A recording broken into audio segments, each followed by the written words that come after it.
Welcome back to College Football 26, episode 36. We are going to quickly move into players leaving and beyond, though we're coming off our worst season in more than a decade.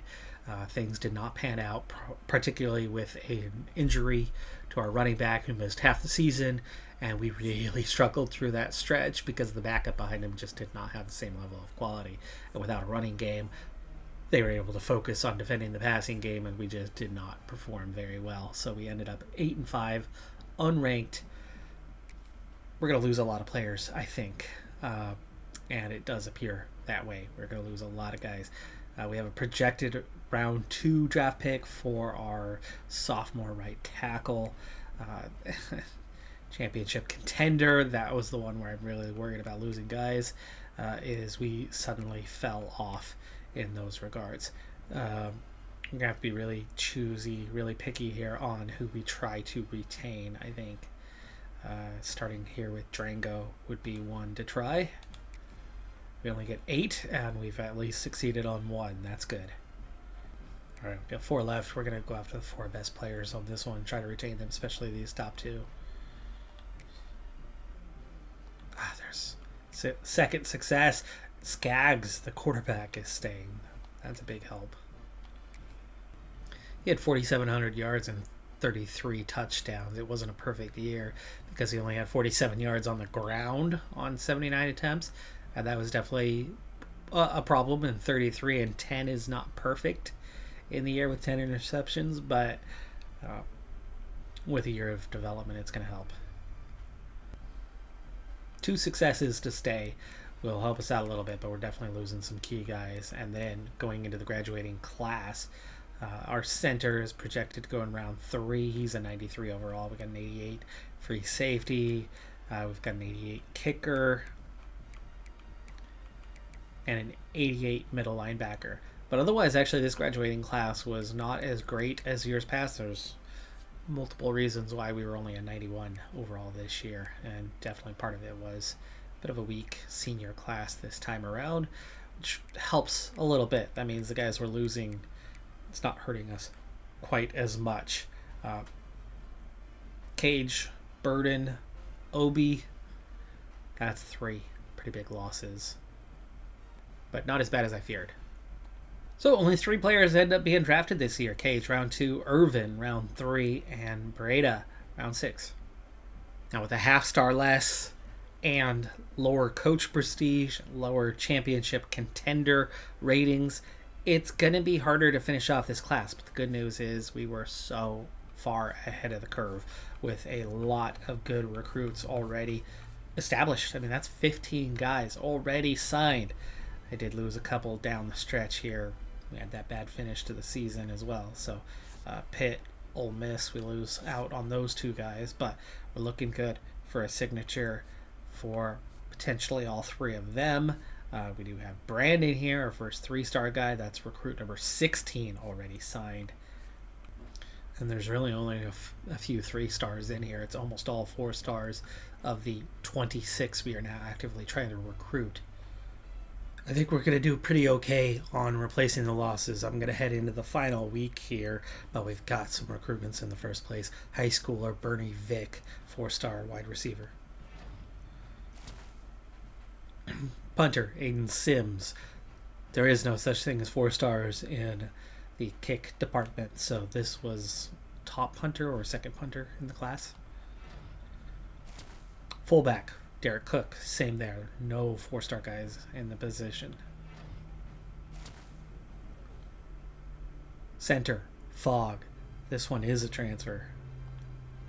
Our recruitment, I had enough hours to even go scout. We've got 50 hours on every guy. We're going to be sure to get some of these signatures. Stork on the verge of commitment anyway, but Houston's way behind. No competition here. We've come from behind on this halfback after Texas stopped recruiting him, and they didn't recruit him after they went after transfers. This is the number 5 halfback coming out of high school in the country, and we're going to get his signature. We've got a good right guard here that we've overcome others on coming out of high school as well. And then we got our couple 3-star guys. No competition really on any of them. And here's the first one. that we might lose or might win. Tevin Obi, it's a junior from our school. He's been with us since he was a freshman. He's one of the ones who transferred out over the competition ratings, our grade for that. And we've been matching Louisville since week 1. They were just a little bit ahead of us, but he's only just broken into the top 5 this week, so he never took a visit anywhere. We are the only visit he's going to get. Now, unfortunately, I was not able to improve upon Send the House, as we didn't figure out exactly what his ratings were, which is kind of silly since he was with us. We should have already known that from years ago, but he's the number 2 middle linebacker in the country. Or, yeah, middle linebacker, number 2. Top 50 nationally as he's heading into that senior year. And with the visit, we might just flip this one in our favor. I think there's a very good chance of it. And after that, like a couple 3-star guys, we've already got him. Fogg, we already got. This right tackle, LSU has a visit this week. Could overcome us. Wisconsin is coming. We had our visit week 3, and we barely did more than Wisconsin did in week 3. They don't get a visit in week 4, otherwise I think we'd be doomed. We probably will get a signature, but not necessarily. Competition's coming between LSU and Wisconsin both. It's going to be awfully close. But we've got the front foot. Best opportunity, best odds. Burden was about to sign. We've got him. We should have him over Notre Dame. Childress, no competition. Freshman quarterback, dual threat. We've no competition there. We've just come in on a couple 3-star guys over the last week or 2. Fallen here. As long as nobody else comes in, we should get him. That's a freshman right guard who is fairly highly rated, 155th nationally. So really only competition on 2, and I think we might get them both. There's Obi. We got Obi. He's coming back. We were really worried about 3 guys that we lost. Now it's only 2. So, National Signing Day. 3 5-stars. 2 corners and a wide receiver. A giant number of 4-stars are ready to sign with us too. So really, really huge recruiting class. This has got to be our best one we've ever had. We got Obi. We got Burden. We got right tackle Burden back as well. So the 3 key guys that we lost, I got 2 of them to re-signed with us. Took us a bunch of hours in that transfer market. Took 2 of our slots, but it's much better to retain the quality of these players than it is to go on and look for replacements elsewhere. And we did it. We got the entire class, all 35. And that makes for the number 3 recruiting class in the nation. Our first top 5 recruiting class. USC led the way with 6 5-star recruits. Georgia had 4. But we got a full class, 35 guys. 3 5-stars, 22 4-star recruits, and 10 3-star recruits. Freaking phenomenal. Roth, Burden, Jennings, Toomer, Childress leading the way. Whew, wow. I think we're going to rebound just fine from our rough season. I do think we are going to rebound just fine following this recruiting class. Now, the only downside is we dropped back down to 3 stars. The advantage of being 3.5 stars, clearly we catapulted right into the top 5 nationally. Now, can I repeat that every season where we were at 3.5 stars? I don't know. It worked out tremendously well this particular year, but I think that half star had a huge factor in that particular success. Now we're back down to 3 stars. We may not recruit as well in the coming year, but if we can be in that top 10 or top 15 like we've been the last couple of years, we'll be just fine. We'll rebound. We'll get that half star back soon enough, and then we'll be able to get after these guys and, get back to the top 5 on a regular basis. 3rd. That's nice. That's real nice. just 2 athletes to place. This isn't going to take me very long, especially these days. I'm not moving guys around anywhere near as much except for within their position group. So 4 quarterbacks now, as we have added in. We added in Duhan. We kept, is it Fajardo? We definitely kept Skaggs. There should have been a high schooler in this class unless it was a junior college transfer. But then they're redshirted already. The running back situation. Development's going to be really important. We've got 2 high school freshmen coming in that are phenomenal, 78 and 77. But it's going to require development, right? We need a bunch of guys to get into those 80s. Our problem last season was we only had the one 85, and then we dropped off into the mid-70s.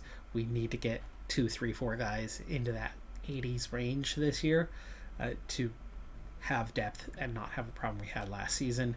We should get that through development.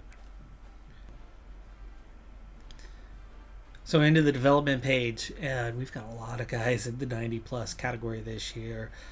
Of course, bringing back Burton helped. He's a 93. Bringing back Obi helped. He's a 91.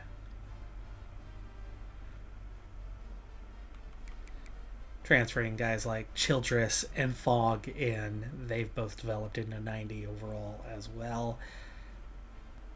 We're a third of the way through the team in mid-80s.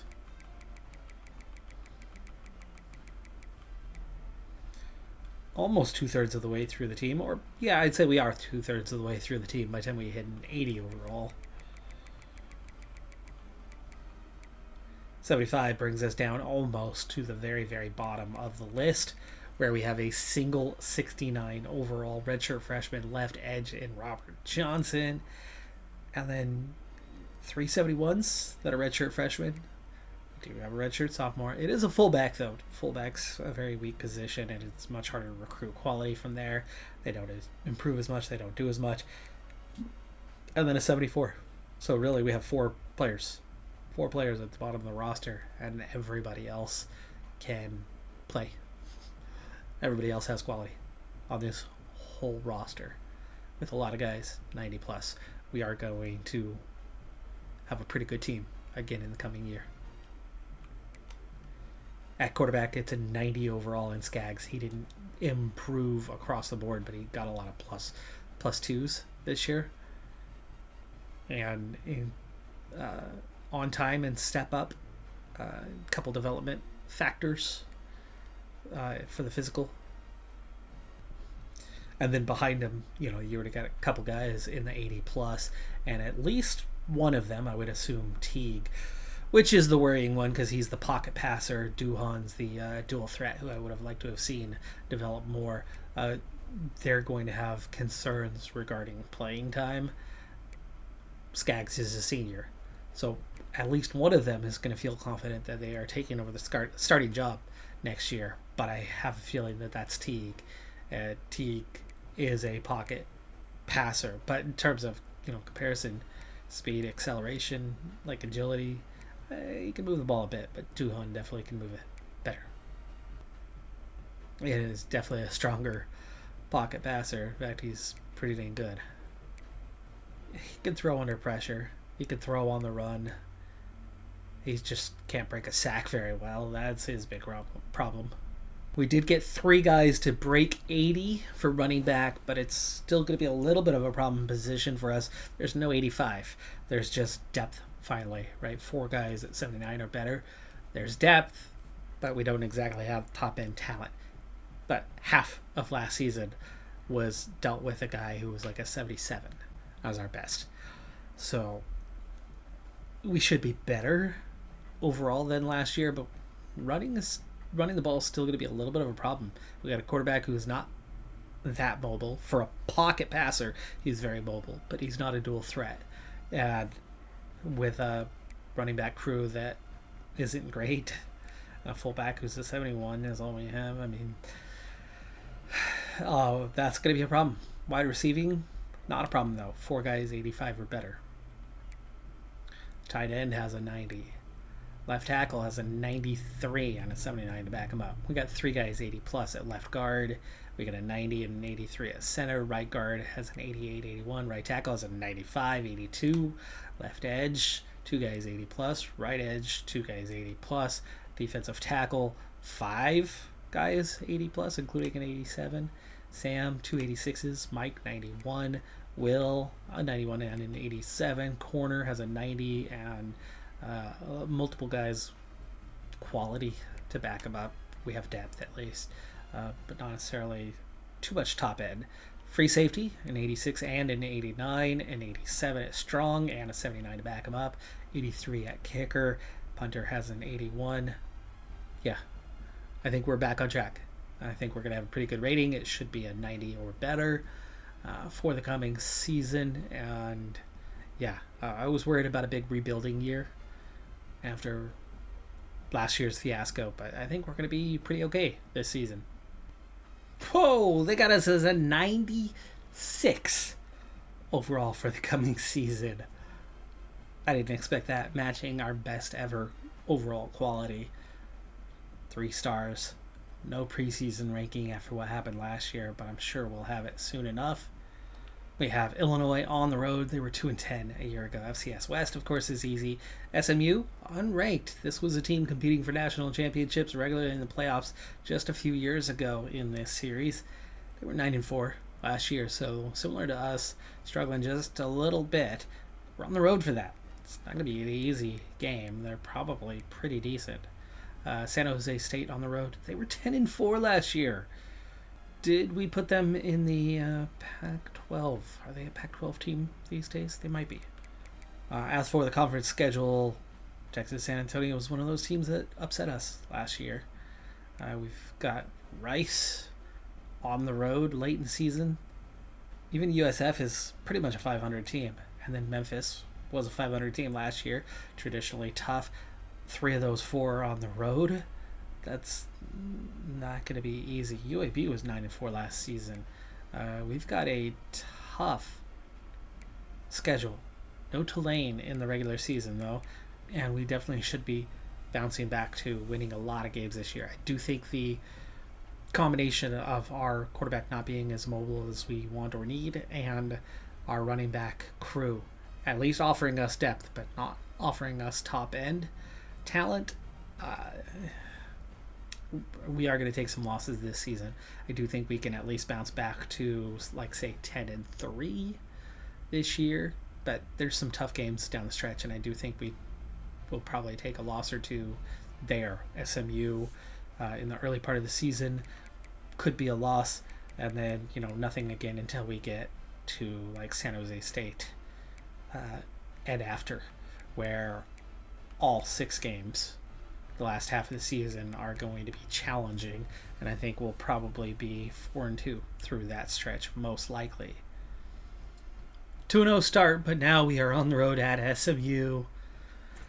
They're an 85 overall, so that's going to negate about 10 points. Close matchup. But the first matchup I feared is a successful win for us. We are a perfect 3-0 now, and I don't think we'll face another challenge until we get into that final 6, but all of those final 6 will offer us a challenge. 45-20, 66-0, and 52-34 on the road at SMU, who were undefeated to that point. That's a pretty good showing. First signature already. The week of our 5th game of the season. 4-star right tackle Emery. 4-star right tackle Minor has committed. We're 6-0 now. We've also broken into the top 25 now, 19th in the rankings with that perfect record. But again, hard part of the season is about to begin. We beat Charlotte. North Texas, who were undefeated at the time. They were 5-0 when we played them. And Navy. Navy, the first time our offense didn't show up in a game. But San Jose State, 4-1 on the road. UAB, 6-1, but at home.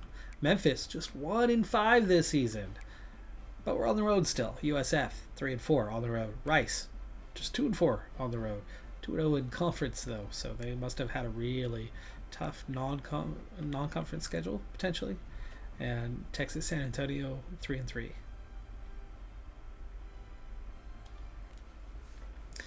San Jose State might be 4-1 and had a really good season last year. They're only a 70 overall though, so they've just been playing their cards right and having an overall really easy schedule. So we should still win this comfortably, even though we're on the road.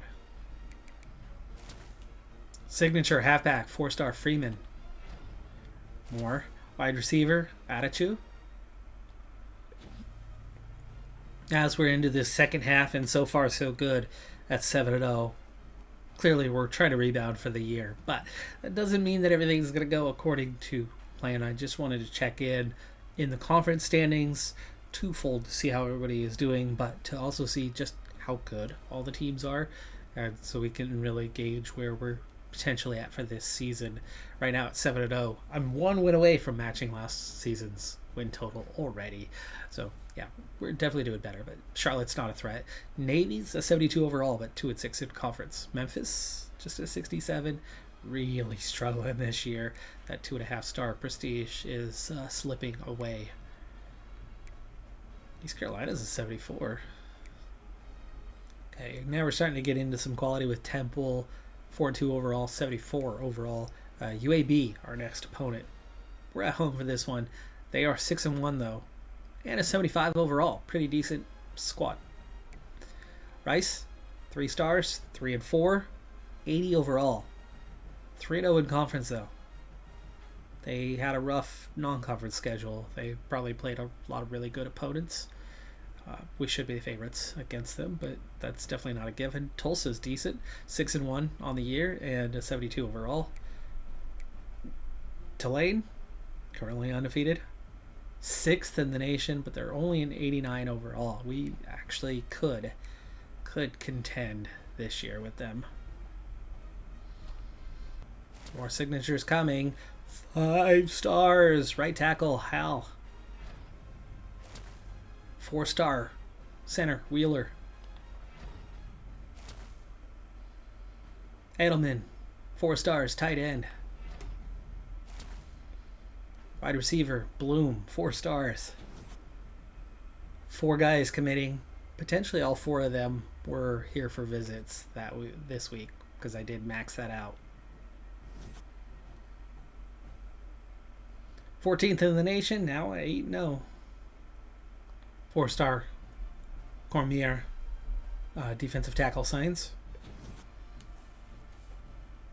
Eclipsed last season, now at 9-0, 13th in the nation. Amazingly, an A- championship contender, Burden is still thinking about leaving once again. Dalton is worried about play style at tight end. Playing time, Duhan at quarterback is worried. And rightfully so, third in the depth chart. He came in as a transfer expecting that he would play, but he got outdeveloped. Pro potential, right edge Schultz. That's 4 guys total that are at risk of leaving. This has definitely been a fantastic bounce back season, and if we can keep it up, we should be headed for potentially the playoff, potentially getting that half-star back, maybe a conference championship. Our third 5-star commit is, second 5-star commit is Kennedy. I think we're going to lose our third one, wide receiver for him. We lost one to Miami. We lost this one to USC. We came very close on this one. We were at commit status. It ended up going to a battle that only lasted a single week, and they overtook us right away, where Miami overtook us as we were just passing the top 3 threshold. But we did get 2 5-star recruits signed, and so far these have been the only 2 guys that we've missed out on that we've targeted.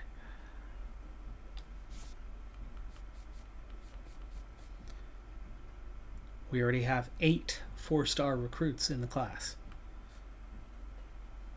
Just finished the season 12-0, Skaggs single season passing touchdown record. not just for the school, but for the conference.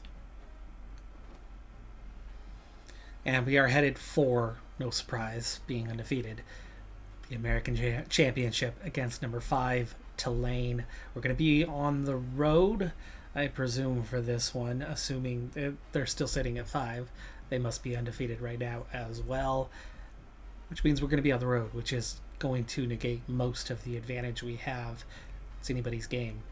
Right now, historically, I've been to 12 conference championships, 8 of them in the old conference in the MAC, 4 of them since we've moved to the American, but we are dead even at 6-6, 4-4 in the old conference, 2-2, all against Tulane in this conference. This is our 5th time going head to head with them in 6 years, I think, maybe 7. But Tulane's been at every single one of those 7. They've been a little more consistent than we have, despite the fact that we have had a better team for about 4 or 5 of these years. Our points per game, 52. Tulane just 35. Our passing yards, a good 100 better than them, and we're just shy of 40 yards behind on the ground. But if we're talking about knocking 10 points off for being on the road, Tulane probably just about the favorite here. Definitely bounced back a fair bit. My prestige is back up to an A- after dropping to a flat B from an A+ over last season. But 2 losses here at the end of the season could devastate us and see us drop right back down to about a B+. Nothing's a given at this point. Well, we have commits. That's a good sign, but that definitely doesn't guarantee that we won the game. Wall, 4-star halfback, has committed.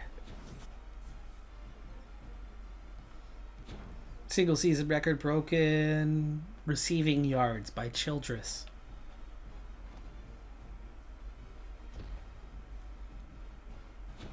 And we are the American champions. We've done it. We've beaten Tulane. That's got to be a trip to the playoff, which should get us that half-star that we needed. Heisman goes to the USC quarterback Martinez.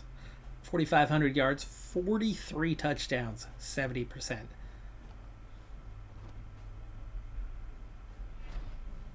Skaggs, the Davey O'Brien Quarterback Award, best quarterback in the land, even though he didn't get the Heisman. He bests the Heisman winner towards the best quarterback award. 4,700 yards, 53 touchdowns, 68% pass completion. Fantastic job by Skaggs. We don't need to have a dual threat. And we are headed to the college football playoff. As the 6th seed, we're going to host Michigan. That's difficult, but we are at home. It's going to give us a chance to get out of that first round. Offensively, we've been much better than Michigan. They remind me a lot of Tulane with the kind of offense that they've had. But they are definitely better than Tulane. They're a 95 overall. They're a little bit better than us. We get the restructuring of the playoff, the bowl season. They drag that number down a little bit from the top end to separate the teams. And that brings us to a 94. We drop a couple points. But the defense stays put at 96. And Michigan is barely better. But we are at home, meaning we should actually be a slight favorite for this game. And our season has come to an end. Let's look back at the scores because we haven't really checked on particular scores since the early phase of the season. San Jose State 52-13. UAB was a tough one for us, 52-41. Rice, wow, that was close, 41-39. We only beat them by 2 points. They had a lot of quality, and we were on the road for that game. Somehow they were only 4-8 on the year. Tulane in the conference championship, 27-12. Offense did not have a great day, but the defense were fantastic. Michigan, pretty close loss, 37-31, but it's still a loss. So we are out. I think we've done enough to get that half star back, though. Really think we've done enough for it. And looking at the bracket, that team that upset us, Michigan, went all the way to the national championship before losing to USC, which it looks like USC lost their conference championship to get bumped out of the quarterfinal bye. But in the first round, it was USC over Texas A&M, Alabama upsetting Louisville, Michigan with that slight upset over us, Tulane beating BYU. They still ended up 7th. And then they went on to lose to Auburn, Michigan upsetting Clemson, Alabama upsetting Oregon, USC upsetting Miami. In the semis, USC over Alabama 41-19, Michigan over Auburn 35-14, and in the national championship, it was USC winning 38-17. A little disappointing to lose in the first round, but I was so nervous about what this season was going to look like after the debacle that was last season. We still never quite got back to full recognition even by the end of the year, even going undefeated into the playoff. Finishing the season at 13-1, though, is fantastic, and that puts us back on top, back into a good state. And if we get that half star, then we are back on track with only one rebuilding year, a very good rebuilding year, and then back on track to build for the future. I don't think we're going to get a top 10 class this season, especially when we only ended up getting the 2 5-star guys, but it's already a very good class. And I've got a whole another set of recruits that are looking real good for us before we head into the transfer market. Not quite as established as last year, but still better than years prior. So, good recruitment class coming. Hopefully that half-star prestige coming. We've really rebounded well from a difficult year. That's going to do it for this episode, though. I'm Decathlon Gamer. Like, comment, subscribe, and I'll see you next time. Have a good one. Be safe out there. Bye for now.